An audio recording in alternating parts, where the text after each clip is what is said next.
Mesin nomor 3 mati. Sekarang mesin nomor 7 mati juga. Wah, gawat. Sistem error. Cepat cari kepala teknisi. Siap. Yo, halo para hutris sekalian. Terima kasih sudah mengklik video gua kali ini. Kali ini gua mau menceritakan alur cerita film science fiction lagi yang berjudulkan The Wandering Earth. Berbeda dengan dua alur cerita film sebelumnya yang sudah gua buat, di mana dengan ilmu pengetahuan dan teknologi, para manusia mencoba untuk menciptakan alat yang bisa mengatur cuaca supaya terhindar dari kepunahan seperti di film Geostorm, ataupun para manusia yang mencoba untuk meninggalkan planet bumi dan menemukan planet lain yang bisa dihuni oleh umat manusia karena bumi mereka dianggap sudah sangat tua dan tidak dapat lagi menunjang kehidupan manusia seperti dalam film Passenger. Tetapi di film ini menceritakan tentang masa depan di mana matahari yang berada di tata surya kita ini mengalami penuaan dan berhenti bersinar sehingga semua bangsa bersatu dalam bentuk satu naungan pemerintah dunia dan menginisiasi sebuah proyek yang dinamakan The Wandering Earth. Proyek ini merupakan proyek menggerakkan bumi untuk bisa keluar dari sistem tata surya kita, yaitu Bima Sakti, menuju ke sistem bintang tata surya baru yang bernama sistem bintang Alpha Centauri yang berjarak sekitar 2500 tahun. Jadi sesuai dengan judulnya, yaitu The Wandering Earth atau pengelanaan bumi, di mana umat manusia mencoba menggerakkan bumi untuk berpindah dari tata surya ke tata surya yang lain. Kalau diibaratkan kayak gambar yang ini nih, The Real pindah rumah. Dan asal kalian tahu ya, di film ini wilayah di Indonesia memainkan perannya, khususnya di daerah Sulawesi. Nah, penasaran kan sama alur ceritanya? Mari kita langsung saja ke ceritanya.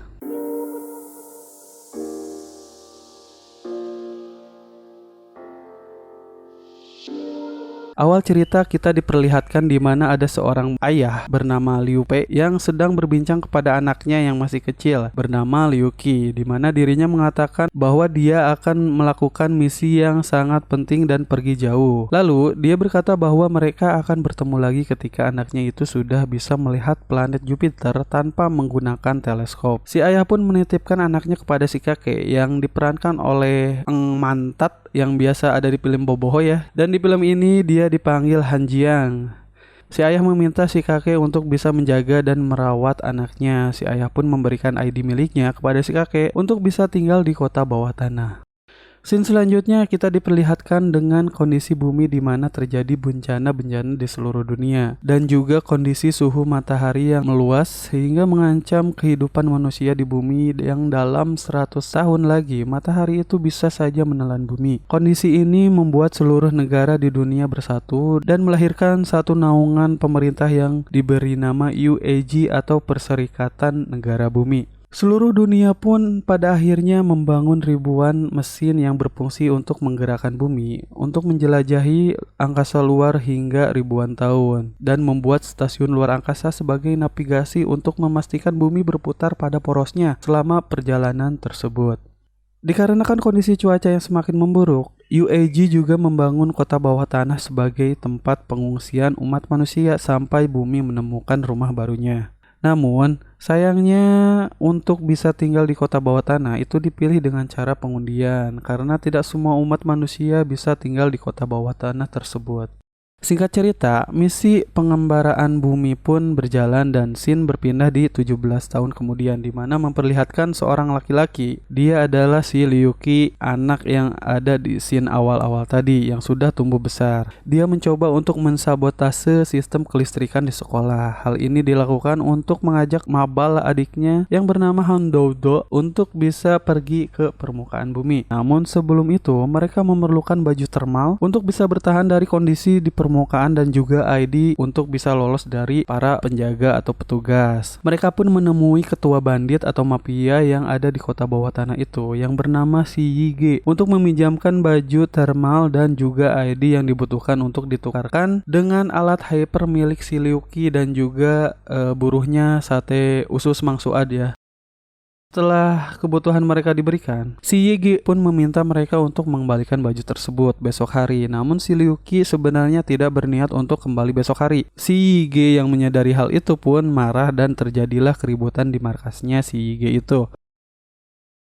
Akhirnya si Ryuki berhasil lolos dari kejaran anak buahnya Shige dengan nyelip dari barisan petugas. Anak buahnya Shige tidak berani menerobos barisan tersebut karena itu sama saja menyerahkan diri kepada petugas. Si Ryuki dan si Dodo berhasil melewati pemeriksaan petugas. Mereka pun berjalan menuju lift yang mengarah ke permukaan. Di sana juga kita diperlihatkan di mana kondisi permukaan di atas kota Beijing, Cina yang sudah membeku.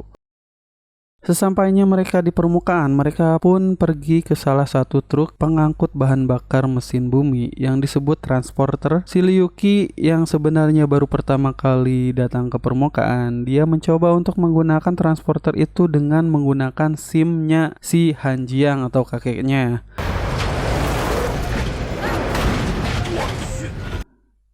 Scene beralih ke stasiun luar angkasa. Di sini kita diperlihatkan seorang pria yang merupakan ayah dari si Ryuki yang bernama Liu Peqiang. Kita sebut aja Liu Pei ya biar mudah diingat. Dan juga ada si bule botak yang memberikan selamat kepada si Liu Pei karena hari ini adalah hari pensiun si Liu Pei bertugas di stasiun luar angkasa. Si bule botak pun memberikan hadiah berupa cap tikus, namun si Liu Pei menolaknya karena dia adalah anggota ISMA ya, jadi dia merupakan geng baik atau geng soleh ya. Akhirnya si bule botak pun menyimpan cap tikus itu di baju luar angkasanya si Liu Pei, karena siapa tahu si Liu Pei bakal hilap ya. Setelah itu mereka pun bergegas untuk kembali bekerja dan hari ini adalah hari terakhir si Liu Pei bekerja, jadi dia harus ngajarin dulu anak OJT yang bakal menggantikannya. Scene selanjutnya kita diperlihatkan bahwa stasiun luar angkasa dan bumi sudah masuk ke dalam orbit planet Jupiter. Hal ini dapat mengakibatkan bencana yang akan terjadi di bumi. Selanjutnya scene beralih lagi ke bumi di mana si Ryuki dan si Dodo dimasukkan ke ruang tahanan karena mereka terkena razia pada saat di perjalanan. Di ruang tahanan mereka bertemu dengan bule medok bernama si Tim yang juga akan menjadi teman mereka. Tak lama dari itu, si kakek atau si Hanjiang pun datang untuk menjemput mereka. Si kakek mencoba untuk membujuk kepala sipil untuk bisa membebaskan cucunya dengan cara menyogok, namun si kakek malah jadi ikut di penjara karena hal itu. Ya tuh, belegu ya tuh. Di tengah keributan antara internal keluarga mereka, tiba-tiba gempa bumi yang sangat besar terjadi dan mengakibatkan kehancuran di berbagai daerah di sana, termasuk menggagalkan sistem pendorong mesin bumi. Sontak kepanikan terjadi di mana-mana. Namun keluarga si Ryuki dan juga si Tim berhasil selamat dan terhindar dari reruntuhan. Selanjutnya mereka pun bergegas untuk pergi dari tempat itu menggunakan transporter.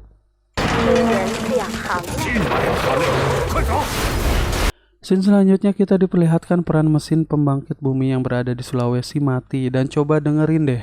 Mesin nomor 3 mati. Sekarang mesin nomor 7 mati juga. Wah, gawat. Sistem error. Cepat cari kepala teknisi. Siap. Gua kira mereka bakal ngomong bahasa Manado gitu, Pemai, Cukimai, Kuda Cuki, kayak gitulah. Di tengah perjalanan, mereka mendengarkan transmisi di mana setengah dari mesin penggerak bumi di seluruh dunia mati dan harus merestart ulang dalam waktu setengah jam, dan meminta seluruh petugas yang berada di permukaan bumi untuk ikut serta dalam misi penyelamatan ini karena menyangkut kehidupan di seluruh dunia. Mereka pun akhirnya dicegat oleh petugas keamanan yang dipaksa untuk membantu dalam misi penyelamatan ini. Mereka pun ditugaskan untuk mengantarkan lighter core yang merupakan alat pemicu mesin bumi menuju mesin bumi yang ada di Hangzhou, Cina. Ketika mereka sampai di daerah Shanghai, Cina, terlihat kota Shanghai sudah membeku dengan es. Akhirnya para petugas menerbangkan sebuah drone untuk bisa membuka jalan di antara tebing es untuk bisa dilalui oleh kendaraan mereka. Mereka pun menelusuri jalan di tengah-tengah jurang es yang merupakan gedung-gedung tinggi yang telah membeku. Sesuatu yang mengejutkan terjadi di mana tekanan atmosfer menurun dan juga gempa susulan terjadi di bumi. Di sisi lain, kita diperlihatkan ada koko-koko kolot yang mabuk darat dan muntah di helm miliknya sendiri. Saat itu juga kaca mobil terlihat pecah dan si kapten memerintahkan untuk semua orang yang ada di sana menggunakan helmnya. Dan nah di sini si koko nggak ada akhlak ini nih, malah paributan helm sama si Tim ya. Ya udah jelas lah helm yang dipakai sama dia, yang biasa dipakai sama dia, dimuntahin sama dia, ya geuleuh atuh. Ya sama meureun si Tim oge geuleuheun. Emang koko-koko ini enggak ada alak nih. Next. Scene beralih ke stasiun luar angkasa, menerangkan bahwa atmosfer bumi sudah mulai tertarik oleh gravitasi Jupiter. Formasi stasiun luar angkasa yang menjadi poros laju dari bumi dihentikan dan prosedur pengungsian para awak stasiun luar angkasa dijalankan. Mendengarkan hal tersebut, si ayah kaget dan meminta si Moss untuk mengeluarkannya dari kabin hibernasi. Scene beralih lagi ke bumi. Diperlihatkan akibat dari gempa susulan yang terjadi. Semua orang berusaha menyelamatkan diri dan keluar dari kendaraan. Sementara di sini terlihat si Tim yang akhirnya mengalah dan memakai helm yang udah dimuntahin sama si Koko nggak ada alak. Karunya Tim. Dan akhirnya mereka pun berhasil diselamatkan ya. Namun akibat dari gempa yang terjadi, jalan tertutup oleh reruntuhan es. Si kapten pun langsung menembakkan flare gun ke langit berharap dikirim kendaraan anti peluru. Ya, dikiranya main PUBG meren ya. Karena pesawat pengirim paket tidak kunjung datang, akhirnya mereka pun memaksakan diri untuk membawa lighter core dengan berjalan kaki. Memanjat tebing dengan memasuki salah satu gedung di sana, mengambil jalur lift untuk bisa memanjat dan menarik lighter core ke atas permukaan. Ketika mereka mencoba untuk menarik lighter core tersebut, ternyata katrol penarik tidak dapat menahan beban dari lighter core tersebut dan hampir saja mengenai si kakek. Namun untungnya lighter core tersebut dapat ditahan dan mencoba untuk ditarik secara manual oleh orang-orang yang sudah ada di atas duluan. Dasar drama ya di sini. Ketika lighter core-nya udah sampai di atas, tiba-tiba lift yang berada di ruangan atas terjatuh dan mengakibatkan tali si kakek pun terputus. Akhirnya si kakek pun ikut terjatuh, namun untungnya dia diselamatkan oleh salah satu petugas penyelamat yang masih berada di bawahnya. Mencoba untuk meraih tangan si kakek dan melemparkan si kakek ke dalam suatu ruangan, tetapi sayangnya petugas yang menyelamatkan si kakek pun malah mati tertimpa oleh lift yang terjatuh tadi. Si kakek yang sudah aman dari tertimpa lift ternyata masih mempunyai masalah, yaitu baju termalnya bocor dan mengakibatkan dirinya kekurangan oksigen. Dan akhirnya si kakek pasrah dan membeku di tempat. Di sini si kakek flashback ya ke masa lalu di mana bumi belum membeku dan juga dulu dirinya adalah seorang petugas BPBD atau Badan Penanggulangan Bencana Daerah. Nah, dia saat itu pernah menyelamatkan salah satu anak kecil pada saat banjir melanda Shanghai. Dan kalian bisa tebak anak kecil yang diselamatkan si kakek itu siapa? Ya, dia adalah si Han Dodo. Itu kenapa di scene awal tadi itu si Han Dodo nggak diperlihatkan ya? Karena memang dia bukanlah adik kandung dari si Liu Qi. Setelah gedung tersebut runtuh dan dapat dipastikan si kakek mati, si Liu Qi mengamuk dikarenakan kakeknya tidak selamat dalam insiden tersebut dan dia menyalahkan para petugas penyelamat yang tidak bisa menyelamatkan kakeknya itu. Ya, akhirnya terjadilah clash di sana dan mengakibatkan berpisahnya grup mereka. Di stasiun luar angkasa, si ayah ternyata berhasil memaksa keluar dari kabin hibernasinya. Hal ini juga membangunkan si bule botak dan satu teman lainnya. Si ayah menerangkan kepada si bule botak bahwa lajur stasiun luar angkasa sudah sangat jauh dari poros bumi, yang artinya stasiun luar angkasa meninggalkan bumi karena bumi sudah tidak bisa lagi diselamatkan menurut analisa komputer. Si ayah pun berencana untuk pergi ke ruang kendali untuk menghentikan stasiun luar angkasa. Mereka berdua pun pergi menuju ke ruang kendali, namun pada saat mereka mencoba untuk membuka paksa pintu keluar, mereka langsung terhisap keluar mengakibatkan tali pengaman si bule botak terputus. Namun untungnya si ayah sigap dan langsung meraih putusan tali si botak itu. Ketika di luar, mereka melihat pemandangan yang sangat mengagumkan di mana planet Jupiter sudah mulai menghisap atmosfer bumi. Balik lagi ke bumi. Setelah berpisah dari rombongan, si Liu Qi, Dodo, dan juga si Tim menemukan pesawat penyelamat yang jatuh dan juga hancur. Ternyata pesawat tersebut membawa transporter dan juga lighter core yang rencananya akan dipasang di mesin pendorong bumi di Sulawesi. Selain itu, mereka juga bertemu orang yang masih selamat bernama Li Yiyi yang akan menjadi rekan mereka juga. Ketika mereka mau melanjutkan misi untuk mengirimkan lighter core ke Sulawesi, Mereka mendapatkan transmisi dari si kapten yang meminta bantuan untuk melanjutkan misi pengiriman Lector Core ke Hangzhou, Cina, karena kalau tidak cepat, kota bawah tanah yang ada di Hangzhou akan hancur.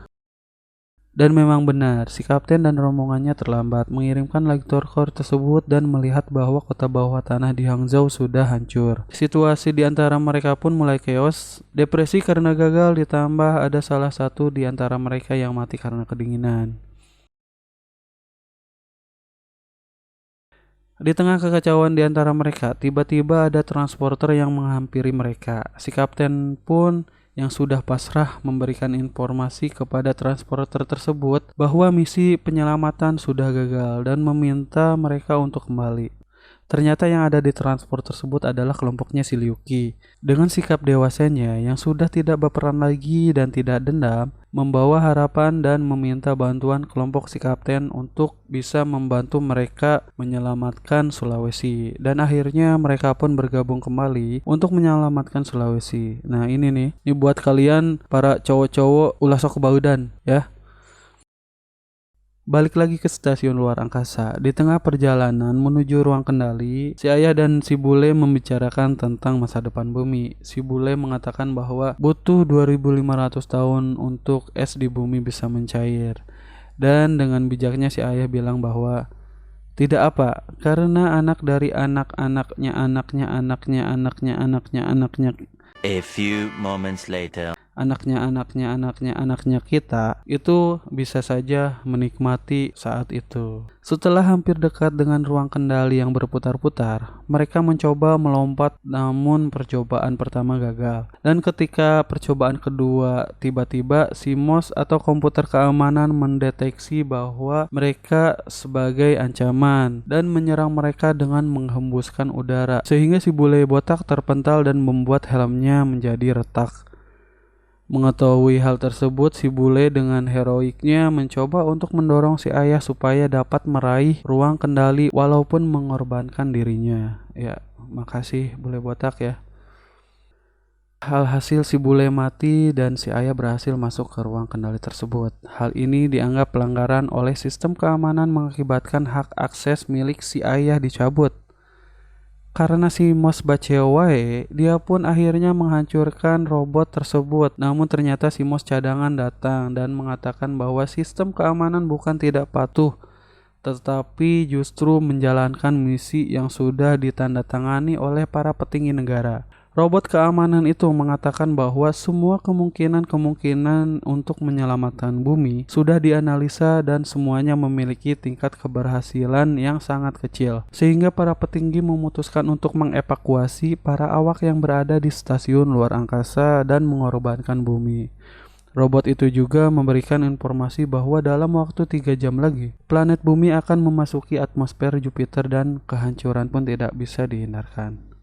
Sementara di bumi, para pasukan penyelamat sudah berhasil merestart mesin pendorong bumi, kecuali mesin pendorong Sulawesi. Misi penyelamatan pun dihentikan dan si MOS melakukan siaran langsung kepada seluruh penduduk yang ada di bumi, menerangkan bahwa proyek pengelanaan bumi ini sudah gagal. Dan dalam waktu 36 jam ke depan, manusia di bumi akan mengalami kepunahan dan planet bumi juga akan hancur. Dari hasil siaran langsung itu sontak terjadi chaos di bumi, terutama di kota bawah tanah. Karena dalam 7 hari lagi bumi akan menabrak planet Jupiter. Si MOS menyarankan untuk semua manusia yang berada di bumi untuk pasrah, kembali ke rumah dan berkumpul dengan keluarga.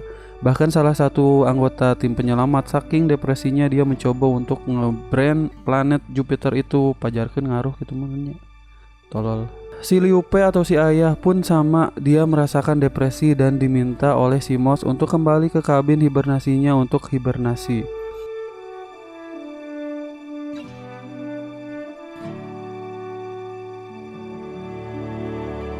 Hello, motherfucker.